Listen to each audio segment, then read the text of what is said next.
Damos inicio a esta ceremonia con los honores al presidente constitucional de los Estados Unidos mexicanos y comandante supremo de las Fuerzas Armadas. Sean tan amables de tomar asiento. Preside esta ceremonia conmemorativa al 106 aniversario de la promulgación de la Constitución Política de los Estados Unidos Mexicanos de 1917, el presidente de la República, licenciado Andrés Manuel López Obrador.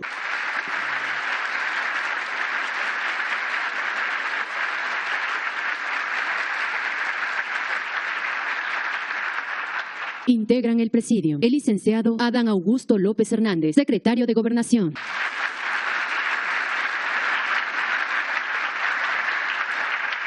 Licenciado Mauricio Curi González, gobernador constitucional del Estado de Querétaro.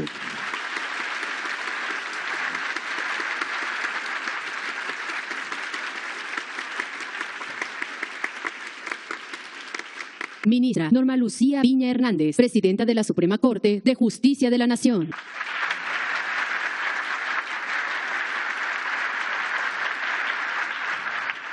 Senador Alejandro Armenta Mier, presidente de la mesa directiva del Senado de la República.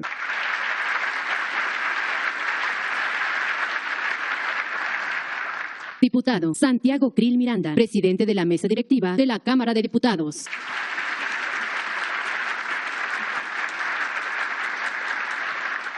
Licenciada Leticia Ramírez Amaya, secretaria de Educación Pública.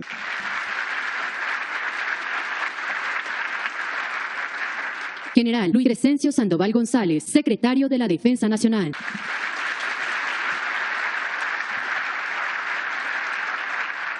Almirante José Rafael Ojeda Durán, secretario de Marina.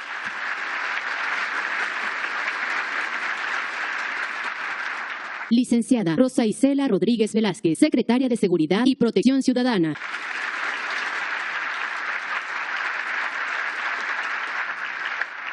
Y doctor Rogelio Ramírez de la O, secretario de Hacienda y Crédito Público.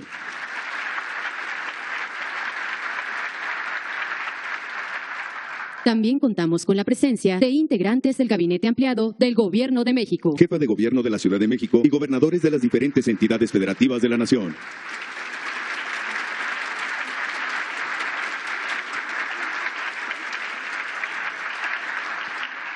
Diputados federales y senadores de la República.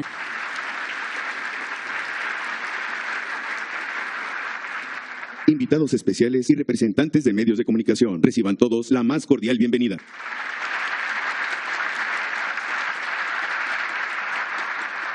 El licenciado Mauricio Curi González, gobernador constitucional del Estado de Querétaro, hará uso de la palabra.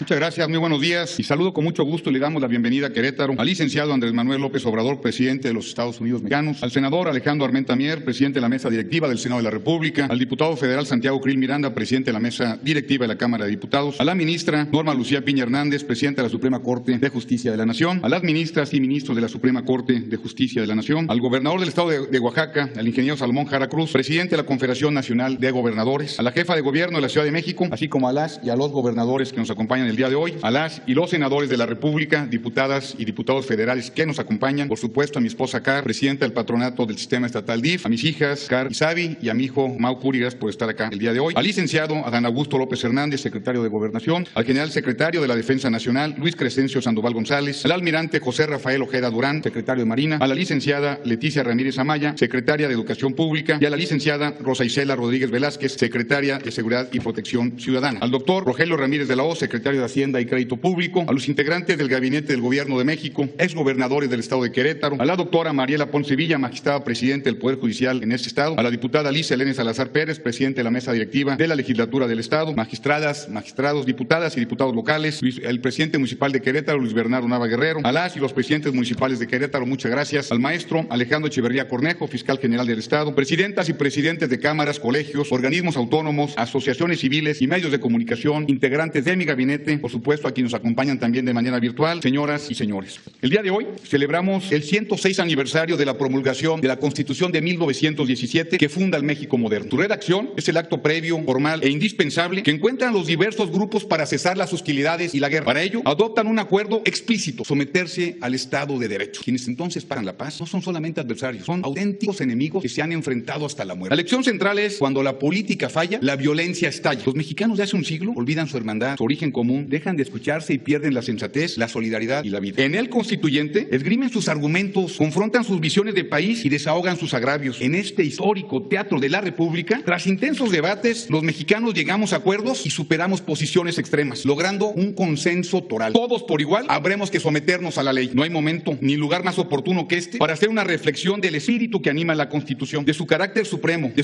su vocación democrática y de su celo por la justicia social y la defensa de las libertades. Hace más de un siglo, en este recinto se acuerda algo central. La Constitución será el espacio donde se resuman las visiones plurales y ricas, por diversas, del porvenir mexicano. La Constitución es un documento con memoria histórica, pero también con visión de futuro. Es un texto revolucionario y lo es paradójicamente, porque además de introducir transformaciones radicales, no avasalla, concilia, retoma el espíritu soberano y libertario de los sentimientos de la nación, que es el Estado federal, y el disfrute de libertades de la Constitución de 1824, y el carácter laico del Estado, y el reconocimiento de los derechos del hombre como base de las instituciones sociales de la Constitución del 57. Por ello, sobre el acuerdo hecho Constitución en 1917, descansa la fundación del Estado, cuyo poder público se divide para su ejercicio en legislativo, ejecutivo y judicial, cuyas independencias garantizan la estabilidad y la gobernabilidad. La federación se integra por estados libres y soberanos, y no menos importante, se consagra al municipio libre como la célula fundamental del Estado mexicano. Pero toda esta construcción solo tiene sentido y se respeta la democracia, porque la esencia del Plan de San Luis es la transferencia ordenada, pacífica y periódica del poder por medio del voto libre. Todos estos son avances esenciales para la vida de México. La supremacía de la Constitución se afirma sobre el poder de los ejércitos revolucionarios y de sus caudillos. Nunca, salvo el breve periodo de la República restaurada, había México logrado librarse del poder de un solo hombre. El principio del fin de esa realidad se da aquí, cuando se acuerda que no habrá nadie por encima de la Constitución. Tampoco admite ni entonces ni hoy atajos, planes o procedimientos legislativos para violentar. La ley suprema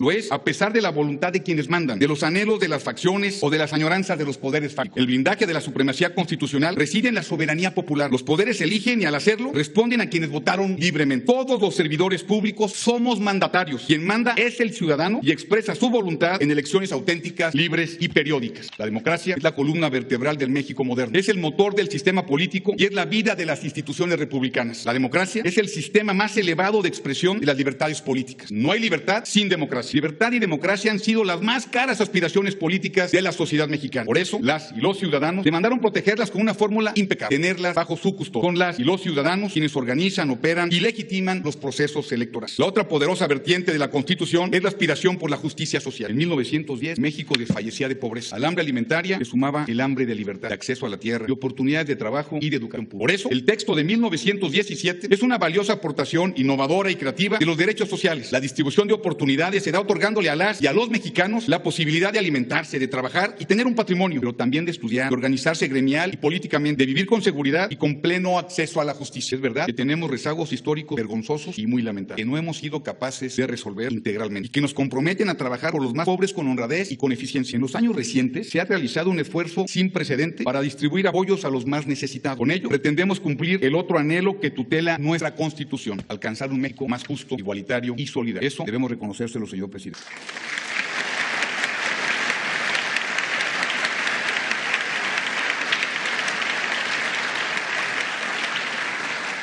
Profundizar, ensanchar y apresurar el disfrute de la igualdad y la justicia en todos los hogares mexicanos requiere de la concordia nacional y una creciente participación ciudadana. Un país que se construya de abajo hacia arriba. Debemos trabajar por alcanzar mayores espacios de igualdad material, sin sacrificar en lo más mínimo las libertades políticas y respetando siempre la dignidad humana. No ha habido, no hay y no habrá igualdad social sin libertad y pluralismo político. La democracia que no es libre, la libertad que no se ejerce, se pierde. Celebrar la Constitución demanda principalmente respetar. Hoy es un muy buen día para hacer un ejercicio de memoria, pero también de imaginación colectiva, de reflexión, pero también de determinación y de compromiso. La memoria nos demanda recordar que la injusticia que imperaba en el México de 1910 no daba espacio para la oposición política ni para la renovación pacífica de los poderes. Esto se traduce en la proclama democrática, sufragio efectivo, no reelección. Los días que vivimos nos urgen a restablecer la convivencia pacífica y respetuosa como método para lograr el consenso, y el consenso como medio para la concordia y la armonía social. Y la unidad de los mexicanos nos van a permitir conseguir mayores niveles de libertad, igualdad y justicia. Es momento de poner énfasis en todo aquello que nos une y nos hermana, que no es poco y no es menor. Señor presidente, señoras y señores, sean ustedes bienvenidos a Querétaro. Hoy, que se dan cita a los poderes constituidos del Estado mexicano, deseo reiterar ante la nación nuestro compromiso de guardar y hacer guardar la Constitución política de los Estados Unidos mexicanos y fortalecer el Estado de Derecho. Muchas gracias.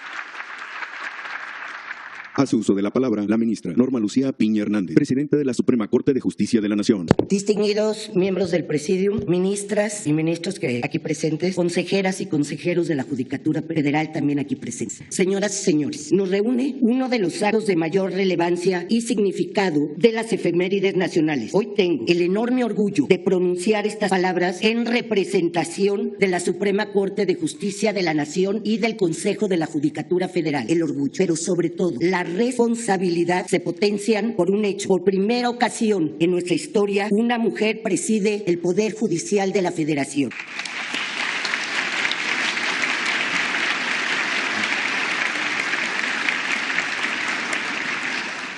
No es un logro personal, es un indicativo de avance social. Sepan todas y todos que trabajaré porque esta representación en el Poder Judicial Federal se traduzca en una auténtica reducción de las brechas de género y, consecuentemente, en una sociedad más justa e igualitaria. Hace 106 años, en esta ciudad, encabezados por Venustiano Carranza, 218 diputados provenientes de toda la República, con muy distintas profesiones y oficios, abogados, pensadores, maestros, militares, ferrocarrileros, topógrafos, telegrafistas, integrantes de todo el abanico social de nuestro país, se reunieron para reformar, en principio, la Constitución de 1857, pero fueron mucho más allá. Encauzaron las reivindicaciones sociales emanadas de la Revolución Mexicana, dando luz en el mundo a un pionero constitucionalismo social. Repito las palabras de Donato Bravo Izquierdo, diputado constituyente: jamás he pretendido que el Congreso Constituyente de 1917 esté verificando una labor de perfecta sabiduría, pero sí cree que su obra es de evolución social, que hace conmover el cerebro y el alma del pueblo mexicano, ya que la revolución le ofreció un horizonte de nueva vida que desconocía y que se ha debido estudiar para obtener un progreso verdadero. Así, la sangre derramada en nuestras luchas intestinas no será ese. Cierro comillas. Las injusticias generan inconformidad, descontento, enojo, violencia, pero para encontrar una verdadera solución a ellas de largo plazo se necesita crear conceptos, ideales, convicciones de lucha política, de fortalecimiento institucional. Así ha sido en la búsqueda de igualdad entre las personas, con independencia de credos, de nacionalidades, de condición económica, de origen étnico diferente o de género. Enfrentar estas injusticias ha sido el mejor motor de las causas de toda la humanidad.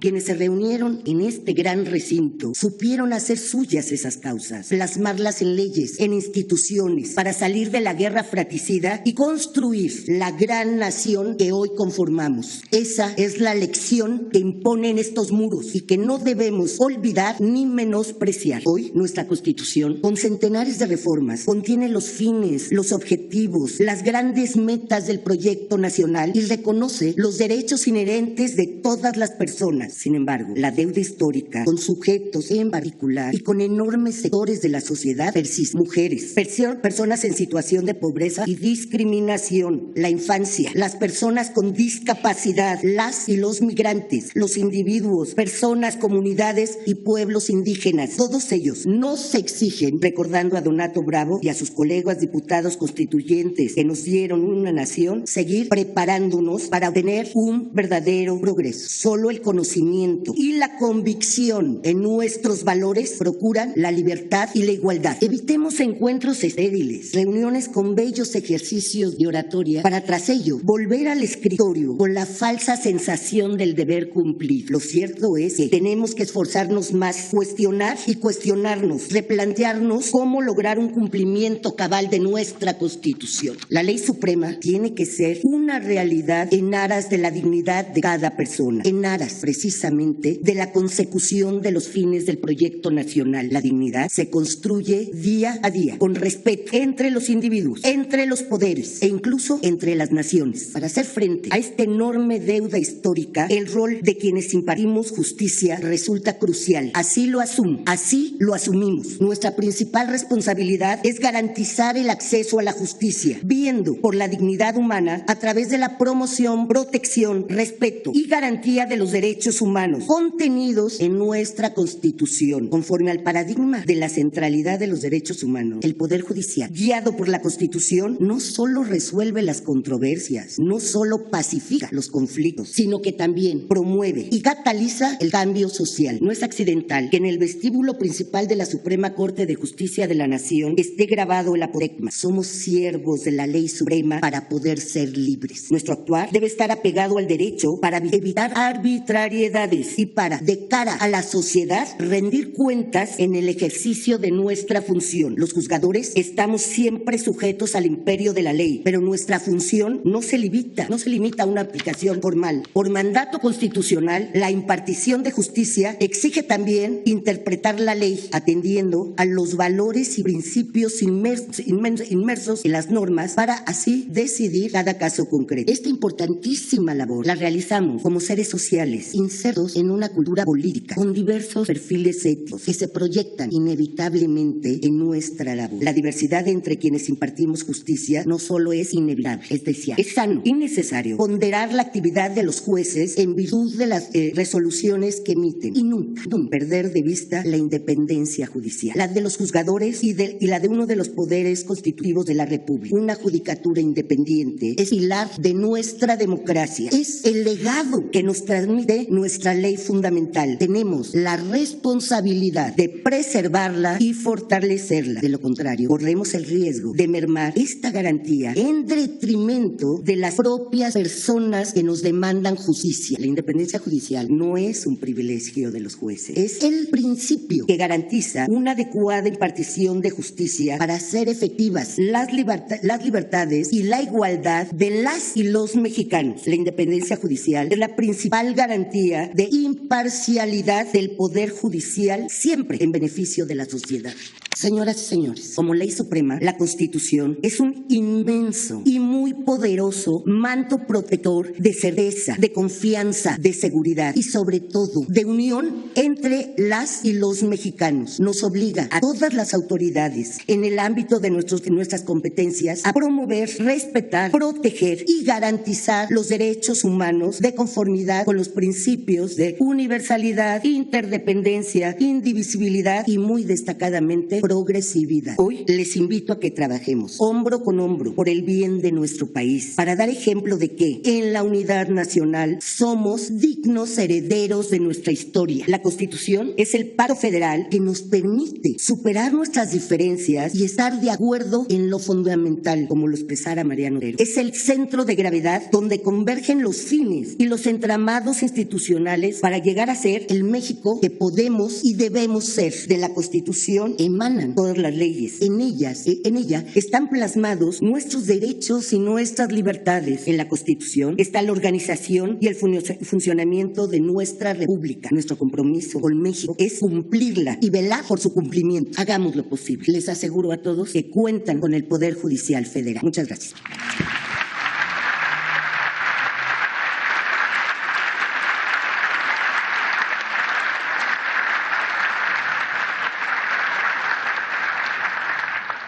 El diputado Santiago Krill Miranda, presidente de la mesa directiva de la Cámara de Diputados, hará uso de la palabra.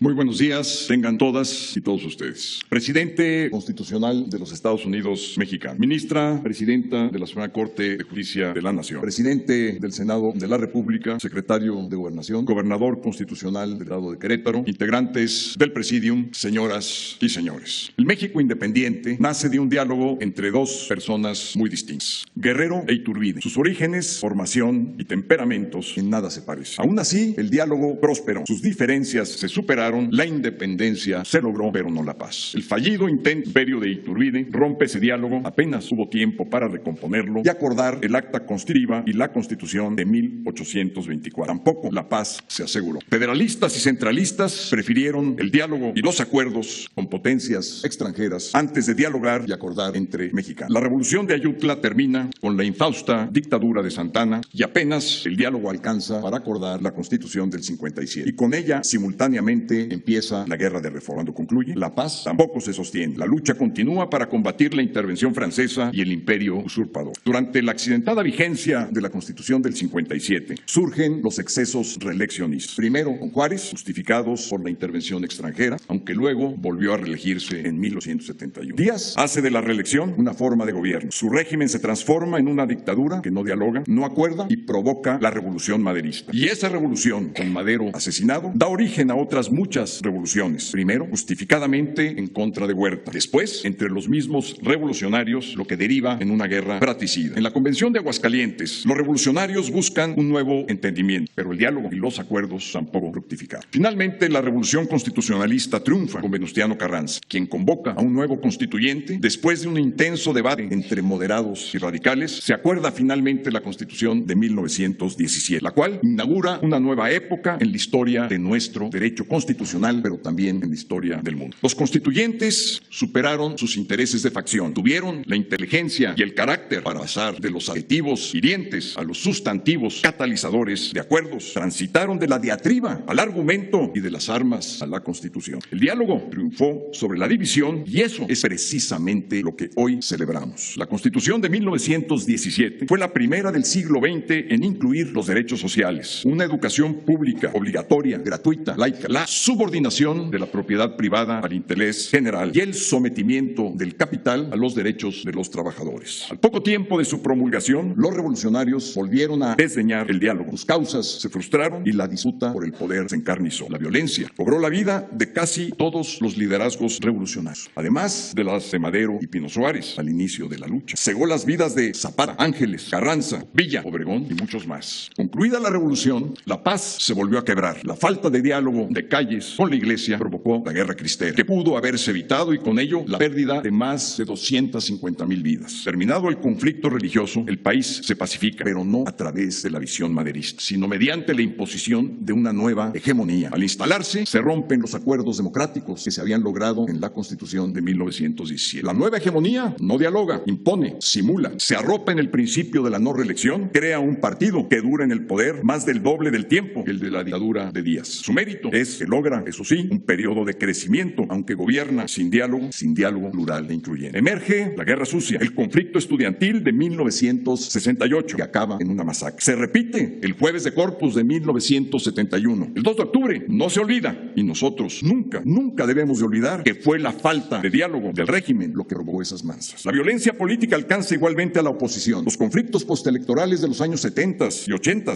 también cobraron muchas vidas. El partido hegemónico acabó por escuchar, por dialogar y por lograr, junto con la oposición, la apertura democrática. Sin esa voluntad que hoy debemos de reconocer, difícilmente se hubiera dado un cambio político en paz y por la vía de las instituciones. Eso fue lo que a nuestra generación nos tocó atestiguar, pero también participar, y a muchos de los integrantes de este presidium que empujamos el proceso de transición democrática del país. La cuestión electoral monopolizó el diálogo de la transición y no era para menos. Prácticamente todo el siglo XIX y el siglo XX, las elecciones fueron lo que dominó el debate. Y en el siglo XX, cuando hubo elecciones, fueron casi todas ellas, en sus muchos años antes de que empezara el proceso de transición democrática, fueron meramente nominales. Hoy, después de dos alternancias federales incuestionables, era de esperarse que hubiéramos arribado a un amplio consenso en torno a las instituciones y a las reglas electorales. Esto no es así. Nuevamente, los acuerdos se frustran. Lo que debe resolver la política y el diálogo, eso nos toca a nosotros. Incomprensiblemente, el Tribunal Constitucional lo tendrá que dirimir. Rectifiquemos, aún estamos a tiempo. No tenemos por qué repetir los errores del pasado. La política es también conciliación de intereses encontrados. Todos, absolutamente todos, tenemos el derecho de defender nuestras creencias, nuestras ideologías y nuestras posiciones políticas. El límite es la Constitución, los tratados internacionales, que también son ley de la nación, y por supuesto el respeto a la vida institucional. No hay más moral política que la Constitución. Esa es la moral de todos quienes somos servidores públicos. Con eso en mente, desterremos de una vez por todas nuestras diferencias y confrontaciones, particularmente las que hubiese habido en el pasado. Ahora son tiempos de coincidir, son tiempos de reconciliación. Después vendrán tiempos para competir en la arena política electoral. La falta de diálogo también se extiende a los asuntos fundamentales para el bienestar de la nación. Existe desacuerdo sobre el combate a la violencia, la seguridad pública, la cuestión social, la económica, la impunidad y la corrupción. A pesar, y muy a pesar, de que estos asuntos están acordados en la Constitución, algunos de ellos inclusive desde 1917. Sin embargo, El desacuerdo prevalece no en los fines que persiguen nuestras normas constitucionales, sino en los medios para darles cumplimiento. Ahí es donde está el gran reto que tenemos como mexicanas y mexicanos. Es un gran equívoco pensar que los problemas del país pueden resolverse con ordenamientos constitucionales que no se cumplen, o peor, con cambios a la Constitución o a las leyes, como si por el mero hecho de reformar una norma, la realidad automáticamente cambia. Cada administración busca dar solución a los problemas que enfrenta mediante la realización de su propio proyecto de gobierno. Ese es el sentido de la alternancia. Para eso sirven las elecciones, pero ese proyecto invariablemente debe estar contenido dentro de nuestra Constitución. El pueblo es y siempre ha sido muchos Méxicos, no solo uno y menos uno homogéneo. El principio democrático es que la mayoría decide. De eso no hay duda y no hay debate. La cuestión es cómo decide, si incluye o no a quienes piensan distinto. Al excluirlos se deja fuera parte del pueblo, se mancilla la soberanía. El reto de nuestra generación, el gran reto, es encontrar a través del diálogo político, la unidad dentro de esta vasta pluralidad y diversidad que es México, no a través de una visión única. Eso contradice la esencia de nuestra democracia. Quienes nos precedieron hicieron constituciones innovadoras, no hay duda, la primera de dimensión social. Nadie, absolutamente nadie debate ello. Todo esto es cierto y este pero es exacto porque su cumplimiento cabal ha sido el meollo de nuestra historia constitucional. José María Lafragua, un gran liberal del siglo XIX, ya advertía este problema cuando afirmó: si la Constitución ha de ser una verdad, es preciso que no contenga promesas, sino preceptos, no una esperanza en el porvenir, sino una realidad para el presente, no principios puramente teóricos, sino disposiciones que puedan realizarse. De lo contrario, haremos un hermoso libro de derecho político, pero no la cara fundamental de la República.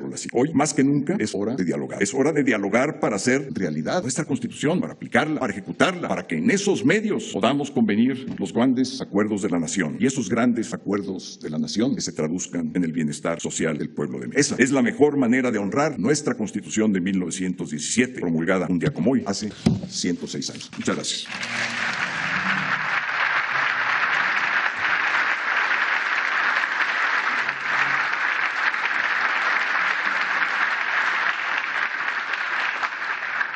Hace uso de la palabra el senador Alejandro Armenta Mier, presidente de la mesa directiva del Senado de la República. Ciudadano presidente de los Estados Unidos mexicanos, Andrés Manuel López Obrador. Presidenta de la Suprema Corte de Justicia de la Nación, ciudadano presidente de la Cámara de Diputados, señor gobernador del estado de Querétaro, señoras y apreciables gobernadoras, gobernadores, jefa de gobierno, señor secretario de Gobernación, señor secretario de Marina, señor secretario de la Defensa, amigas, amigos secretarios, alcaldes, diputadas, diputados, senadores, senador. A 106 años de la promulgación de nuestra Constitución, esta Constitución del 17 se consolida como la base de la estructura, organización y funcionamiento de la República y expresión de los derechos fundamentales de las y los mexicanos. Este proceso ha tenido varias etapas innegables históricamente. Durante la independencia y la etapa de reforma, muchos hombres y mujeres que no describe la historia, que están en el anonimato, nacionalistas y liberales, materializaron los sentimientos de una sociedad que luchó por su independencia y soberanía. La separación del Estado y la Iglesia fue tan importante como lo es hoy y será en el futuro la separación del poder económico y del poder político para el beneficio de las y los mexicanos. La Constitución del 17 sí incluyó por primera vez en su texto el derecho a la educación, al trabajo, a la seguridad social, a la tierra. Los movimientos sociales de esa etapa revolucionaria quedaron plasmados en ese año en la Constitución. En este mismo recinto donde hoy nos encontramos, se protestó y firmó la Constitución que inscribió garantías y derechos humanos y proclamó la soberanía. En ese entonces todos los constituyentes eran hombres. Hoy es una realidad, hay paridad de género y estamos avanzando en nuestro país. A partir del 2018, por mandato soberano de más de 30 millones de mexicanos, ha iniciado la cuarta etapa de la transformación de México. El presidente de la República, Andrés Manuel López Obrador, encabeza, acompañado del poder legislativo y sin menoscabo de la independencia entre los poderes públicos, esta fase histórica en nuestra nación. Las siguientes reformas constitucionales son el reflejo del humanismo mexicano que caracteriza esta cuarta etapa transformadora. Aprobamos en el Congreso la Ley de Austeridad Republicana, reclamo de los mexicanos. Aprobamos una nueva reforma educativa. Creamos la Ley de Economía Circular para proteger la vida del planeta. Creamos la Ley de la Guardia Nacional. Reformamos la Ley General de Salud respecto al etiquetado nutricional. Somos el primer país en el mundo en obesidad infantil, el segundo lugar en obesidad en adultos mayores y la segunda causa de muerte en México es la diabetes mellitus. Reformamos el artículo 108 y 111 para la revocación del mandato. El pueblo pone y el pueblo quita. Reformamos el artículo 4 para convertir las dádivas en derechos a favor de los adultos mayores, las personas con discapacidad y los jóvenes. Reformamos en materia de salario mínimo y dimos vacaciones dignas. Reformamos los derechos en materia de mujeres y de niños. Las reformas que hemos construido con el presidente de la República buscan eliminar el presidencialismo abusivo y materializar la separación del poder económico del poder político. Por eso aprobamos el artículo 19 de la Constitución en su reforma para declarar como delito grave el fraude electoral, la corrupción y el robo de hidrocarburos, sinónimo de la corrupción del régimen presidencial. Logramos la ley de extinción de dominio. Se creó la ley contra las empresas fantasmas y facturación falsa, base del saqueo fiscal a la patria que tanto llena de indignación a la población. Creamos la ley del juicio político y reformamos el artículo 28 de la Constitución para eliminar la condonación de impuestos que solo beneficiaba a las empresas e intereses extranjeros. Estas reformas, todas estas reformas, sin un constituyente, son el resultado del movimiento social que encabezó el presidente Andrés Manuel López Obrador. Por eso, afirmo categóricamente como presidente del Senado que el humanismo mexicano expresado por el Ejecutivo Federal es un concepto válido, sustentado en la razón jurídica y en la esencia de todas estas modificaciones que hemos hecho a favor de las y los mexicanos. Quienes nos exigen, ellos y ellas, legítimamente a todas y todos nosotros, autoridades, instituciones, representantes, entes autónomos del Estado, nos exigen los mexicanos sensatez e institucionalidad para hacer posible recuperar la nación y lograr una justa distribución de su riqueza y bienestar, porque eso no se habló en los discursos de hace un momento. ¿Es posible hacer patria? Sí, sí es posible hacer patria y hacer el bien en México si nos conducimos con estricto sentido a la aplicación del artículo 1 de la Constitución que señala: todas las autoridades en el ámbito de nuestras competencias tienen la obligación de promover, de respetar, de proteger y garantizar los derechos humanos, de conformidad con esos principios de universalidad, independencia y progresividad. Las reformas constitucionales que hemos hecho para honrar el 106 aniversario de nuestra Constitución le otorgan a México motores jurídicos de prosperidad para México. Ya pasamos del 17 al 2018 de instituciones políticas extractivas que entregaron la riqueza nacional y nuestros recursos naturales al exterior, a la consolidación de las instituciones políticas inclusivas que permitirán el desarrollo de México para las próximas generaciones. En breve, muy en breve, alcanzaremos la soberanía energética para poder aspirar a la soberanía financiera, para que el sueño mexicano de lograr la distribución justa de la riqueza se perciba en los hogares del país. Esa, señoras y señores, es la esencia concreta que inspiró a los fundadores de nuestra patria y a los reformadores de nuestras instituciones que hoy nos convocan a compartir el 106 aniversario de la Constitución Mexicana de 1917. Muchas gracias.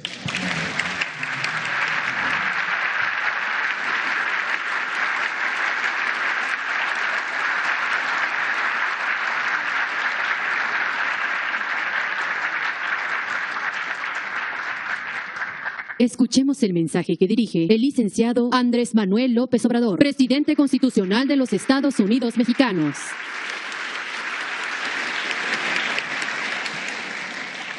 Ciudadano gobernador Mauricio Curi González, representantes de los poderes judicial y legislativo, gobernadoras, jefa de gobierno, gobernadores, servidores públicos federales, estatales, amigas, amigos todos. La Constitución de 1917 se inspira, como sabemos, en los principios de libertad de conciencia y manifestación de ideas, democracia, legalidad, división de poderes, Estado laico, protección a la dignidad e integridad de las personas que hoy conocemos como derechos humanos, y en otros postulados enarbolados desde 1814 en Apatzingán y en las constituciones federales de 1824 y 1857. Sin embargo, lo verdaderamente original de la Constitución del 17 dimana de los anhelos de libertad, justicia y soberanía del pueblo que luchó en la Revolución de 1910 contra la dictadura porfirista. Así, en su espíritu original, la Constitución de 1917 da fundamento a una profunda transformación. Establece el derecho a la educación gratuita, la igualdad, la democracia, la defensa de los trabajadores del campo y la ciudad, el derecho de los campesinos a la tierra, el dominio directo de la nación sobre el subsuelo y el predominio del interés público. Los 200 constituyentes que durante 70 días intensos y apasionantes redactaron nuestra actual Carta Magna aquí en este Teatro de la República en Querétaro actuaron con estricto apego al sentir de los revolucionarios que todavía, levantados en armas, exigían el cumplimiento de sus demandas. Si de algo sirvió la división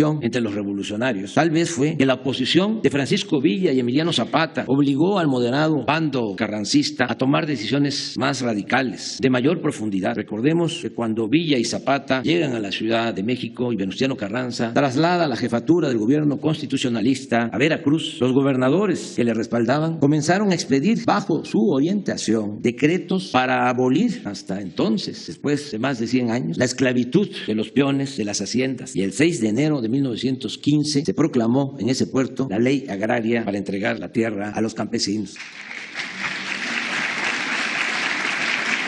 De modo que cuando este hombre de Estado, Venustiano Carranza, convocó a los revolucionarios a elaborar una nueva Constitución, ya había antecedentes para legislar en beneficio del pueblo. Una vez aprobados los 136 artículos y promulgada la Constitución, un día como hoy, 5 de febrero de 1917, este documento no solo se convirtió en la ley suprema del país, sino que llegó a ser por mucho tiempo el programa de acción más popular, nacionalista y progresista de nuestra historia. Aunque durante la elaboración de la Constitución los debates fueron prolongados y a veces fuertes, no hubo entre los diputados, en lo esencial, diferencias de fondo. Nadie, por ejemplo, se opuso a la forma en que fueron redactados los artículos 27 y 123, que resultaban fundamentales para tratar la cuestión agraria y laboral. Es más, estos artículos se aprobaron por unanimidad. Desde luego, la promulgación de la nueva Constitución causó molestias y oposición de los políticos e ideólogos del antiguo régimen, incluidos grandes latifundistas y, sobre todo, dueños y representantes en el país de las compañías petroleras, porque en este texto jurídico fundacional del nuevo Estado se estableció el dominio directo de la nación sobre los recursos naturales del subsuelo en nuestro territorio. Pero amparados por la Constitución de 1917, México y su pueblo resistieron el embate del conservadurismo y la presión extranjera y se pudo avanzar aplicando uno de los planes sociales más importantes del mundo, incluso antes de las políticas populares de la Revolución Rusa y del establecimiento del Estado de bienestar en los países europeos. Es decir, la revolución no se había olvidado, seguía siendo enseñanza y continuaba como guía y orientación en el quehacer social. Solo la demanda de democracia había quedado como asignatura pendiente. Pero insisto, en el terreno de la justicia, el contraste con la opresión y el clasismo porfirista era verdaderamente notable. Todavía en 1970, don Jesús Silva Gerso sostenía, lo cito textualmente, los reaccionarios, ignorantes y obstinados, siguen pensando que aquel tiempo en que gobernó al país el general Díaz fue de lo mejor de México en toda su historia. Hay insensatos, parece mentira, que niegan el desarrollo de la nación alcanzado en los últimos lustros. Mas para un hombre progresista de nuestros días, a la distancia de ya muy cerca de 60 años, el balance del porfirismo arroja números rojos. Si no hubiera sido así, no habría estallado la revolución. Termina la cita. Sin embargo, con el paso del tiempo y de manera especial, durante el periodo neoliberal de 1983 a 2018, los retrocesos en materia de defensa de la soberanía y del bienestar de nuestro pueblo se fueron haciendo cada vez más evidentes hasta llegar a casi resucitar la política económica y social porfirista. Por eso decimos que neoliberalismo en México es neoporfirismo. Es indudable que esta regresión tuvo como acicate el predominio por más de 3 décadas del imperio de la corrupción. En consecuencia, este afán de lucro desmedido condujo a modificar los principios y las normas de la Carta Magna hasta casi despojarla de su letra y espíritu original, y los dogmas neoliberales y los intereses oligárquicos fueron introducidos en el el texto constitucional a fin de prevenir y obstaculizar cualquier transformación en sentido nacional, democrático y popular. En los 36 años de política neoliberal se aprobaron reformas completamente antipopulares, entreguistas y contrarias al interés público. Por ejemplo, se modificaron artículos esenciales para legalizar la venta de empresas públicas, bancos, tierras ejidales, minas. Se otorgaron concesiones y contratos en materia de petróleo, electricidad, telecomunicaciones. Se privatizaron los ferrocarriles, los puertos, los aeropuertos y hasta las cárceles. Se limitó la gratuidad de la educación pública. Se aumentaron impuestos para la mayoría de los consumidores mientras se condonaban pagos a grandes contribuyentes. Se aprobaron leyes para convertir deudas privadas en deuda pública. Se entregó a particulares el manejo de las pensiones de los trabajadores y hasta las guarderías del Seguro Social. Se redujo el salario mínimo como no sucedía desde el Porfiriato y se consagró como gobierno una democracia, se instauró como gobierno una democracia simulada, operada y controlada por políticos y tecnócratas afines y dependientes, empleados de los grandes poderes económicos. En fin, es raro encontrar, y los convoco a que lo investiguen, es raro encontrar en el periodo neoliberal una reforma a la Constitución en beneficio del pueblo. Todo,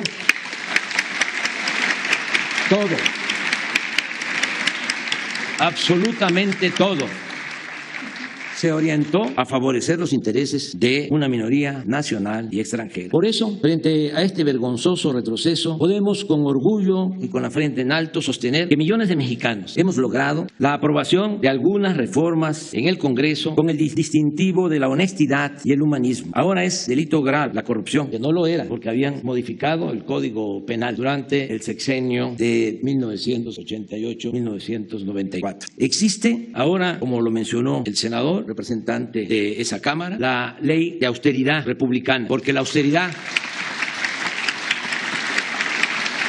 no es un asunto de principios, no es un asunto, digo, de administración, sino de principios, y no puede haber gobierno rico con pueblo pobre.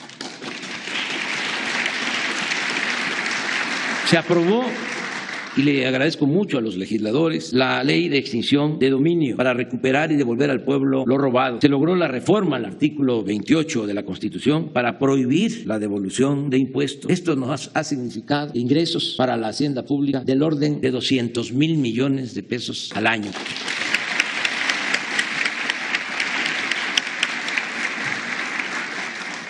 La clasificación del robo de combustibles, la evasión fiscal y el fraude electoral como delitos graves. La eliminación del fuero al presidente para que pueda ser juzgado en funciones como cualquier otro ciudadano y por cualquier delito. La revocación del mandato, la consulta popular, la nueva ley laboral que garantiza el voto libre, secreto, directo en los sindicatos. La ley de salud para otorgar a todos los mexicanos atención médica y medicamentos gratuitos. Agréguese a lo anterior la cancelación de la mal llamada reforma educativa, así como la reforma constitucional que permite a elementos del Ejército y la Marina participar en tareas de seguridad pública e instituye la Guardia Nacional. Además, y esto lo considero fundamental, muy importante, se elevó a rango constitucional el derecho a las pensiones de adultos mayores y personas con discapacidad y las becas a estudiantes pobres en todos los niveles de escolaridad.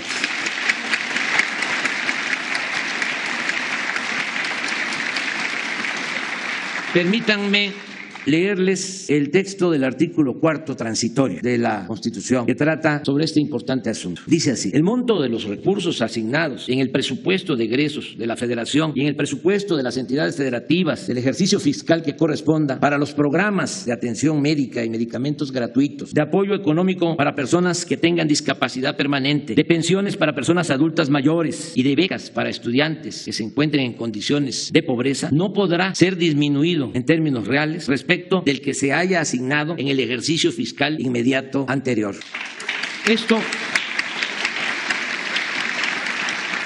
significa que no solo es un enunciado, un texto, una letra muerta en la Constitución, sino que por primera vez se establece que estos derechos son de aplicación obligatoria para el gobierno de la República. Amigas y amigos, debemos seguir luchando por los ideales de la Revolución Mexicana, consagrados en la Constitución de 1917. No dejar de insistir en abolir por la vía legal y democrática las reformas contrarias al interés público impuestas durante el periodo neoliberal. Continuar proponiendo cambios al marco legal en beneficio del pueblo, hasta devolver a nuestra ley máxima toda la grandeza de su humanismo original. La política es hacer historia, es transformar, y ello implica pugnar siempre por lo que es justo y parece imposible de alcanzar. Si no se lucha en forma sostenida por convertir los sueños en realidad, no hay práctica política que valga la pena, ni transformación posible, ni diferencia sustancial entre la vida y la nada. La Constitución de 1917 no ha muerto, vive en la transformación del México libre, justo, igualitario, democrático y fraterno de nuestros días. Viva la Constitución de 1917.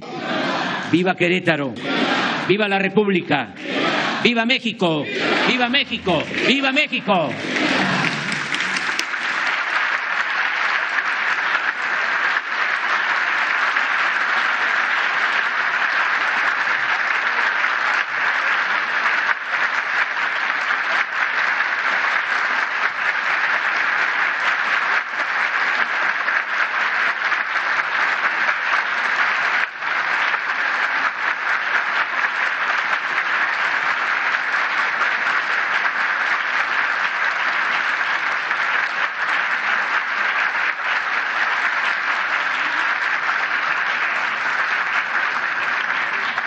Finaliza esta ceremonia con los honores al presidente constitucional de los Estados Unidos mexicanos y comandante supremo de las Fuerzas Armadas. Se les invita a entonar nuestro himno nacional.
Se agradece la presencia en esta ceremonia del presidente de la República, así como de los funcionarios que lo acompañaron. Que tengan todos una excelente tarde.